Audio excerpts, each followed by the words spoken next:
कभी सोचा है वो कौन सी चीज है जो हमारे शरीर को उसका आकार देती है या हमें सीधा खड़ा रखती है? आज हम मानव कंकाल की इसी दिलचस्प दुनिया में उतरने वाले हैं।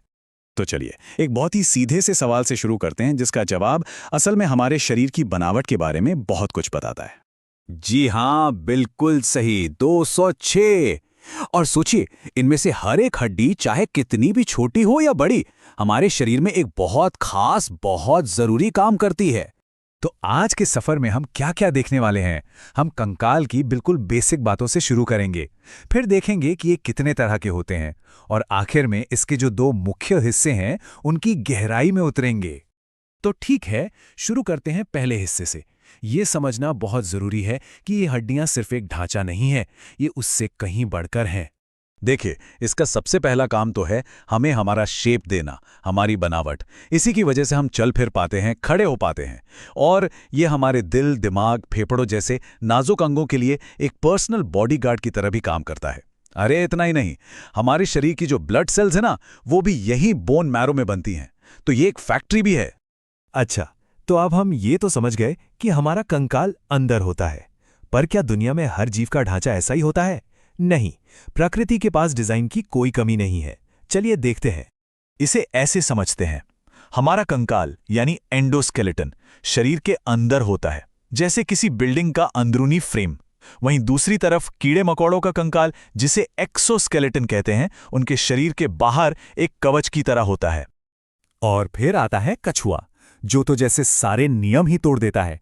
इसके पास बाहर एक सख्त कवच भी है और अंदर सिर, पैर और पूंछ के लिए हड्डियां भी। मतलब इसके पास दोनों तरह के कंकाल हैं। है ना कमाल की बात? चलिए अब वापस आते हैं हमारे अपने कंकाल पर। देखिए, ये कोई एक सिंगल ढांचा नहीं है। इसे हम दो मुख्य हिस्सों में बांट सकते हैं और दोनों के काम भी अलग अलग हैं। तो हमारी जो कुल 206 हड्डियां हैं, उन्हें दो टीमों में बांटा गया है। पहली टीम है अपेंडिकुलर स्केलेटन की, जिसमें है 126 हड्डियां। इसका काम है हमें चलाना फिराना। और दूसरी टीम है एक्सियल स्केलेटन की, जिसमें है 80 हड्डियां, और इसका काम है हमारे नाजुक अंगों की सुरक्षा करना। तो सबसे पहले बात करते हैं उस हिस्से की जो हमें चलने फिरने में मदद करता है, यानी हमारा अपेंडिकुलर स्केलेटन। सिर्फ एक हाथ में ही 30 हड्डियां होती हैं। सोचिए, ऊपरी बाह में ह्यूमरस, फिर निचली बाह में रेडियस और अल्ना, कलाई में 8 कार्पल्स, हथेली में 5 मेटाकार्पल्स और फिर उंगलियों में 14 फेलेंजेस। इन्हीं सब के तालमेल से हम लिख पाते हैं या कोई भी बारीक काम कर पाते हैं। यहाँ एक बड़ी दिलचस्प बात है, हमारी उंगलियों में कुल 14 हड्डियां होती हैं, यानी फेलेंजेस। और जानते हैं, हमारे चेहरे में भी ठीक 14 ही हड्डियां होती हैं। ये शरीर की बनावट का एक मजेदार कनेक्शन है। तो हिसाब लगाते हैं, 30 हड्डियां एक हाथ में, तो दोनों में हो गई 60। ठीक इसी तरह पैरों में भी 60 हड्डियां, और फिर इन्हें हमारे शरीर से जोड़ने वाली हड्डियां, यानी कूल्हे की 2 और कंधे की 4, तो कुल मिला के हो गई 126। ये है हमारा अपेंडिकुलर स्केलेटन। अब बारी है शरीर के सेंट्रल पिलर की, हमारे प्रोटेक्टिव शील्ड की।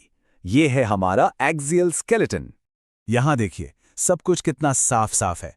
सिर में 29 हड्डियां जो हमारे ब्रेन को सुरक्षित रखती हैं। फिर है वक्षपिंजर, यानी हमारी छाती, जिसमें 25 हड्डियां हैं। ये हमारे दिल और फेफड़ों का कवच हैं।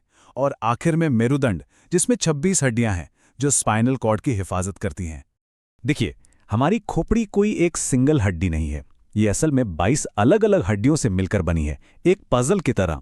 इनमें से 8 हड्डियां मिलकर बनाती हैं क्रेनियम, जो हमारे दिमाग के लिए एक हेलमेट का काम करता है, और बाकी 14 हड्डियां हमारा चेहरा बनाती हैं। अक्सर जब हम छाती की हड्डियों की गिनती करते हैं तो 24 पसलियां तो याद रहती हैं, पर बीच की एक हड्डी स्टर्नम को भूल जाते हैं। पर यही वो हड्डी है जो इन पसलियों को जोड़ती है और हमारे दिल, फेफड़ों के लिए एक मजबूत पिंजरा बनाती है। तो कुल मिला के हो गई 25।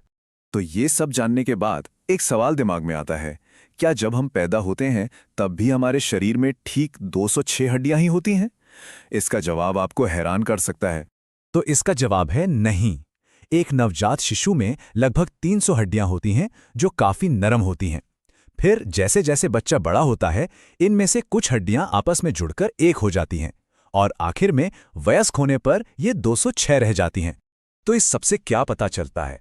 यही कि हमारा कंकाल सिर्फ एक बेजान कठोर ढांचा नहीं है, ये तो एक जीती जागती बदलती हुई व्यवस्था है जो जन्म से लेकर बड़े होने तक हमारे साथ साथ बढ़ती है, खुद को ढालती है। ये वाकई हमारे शरीर का परम ढांचा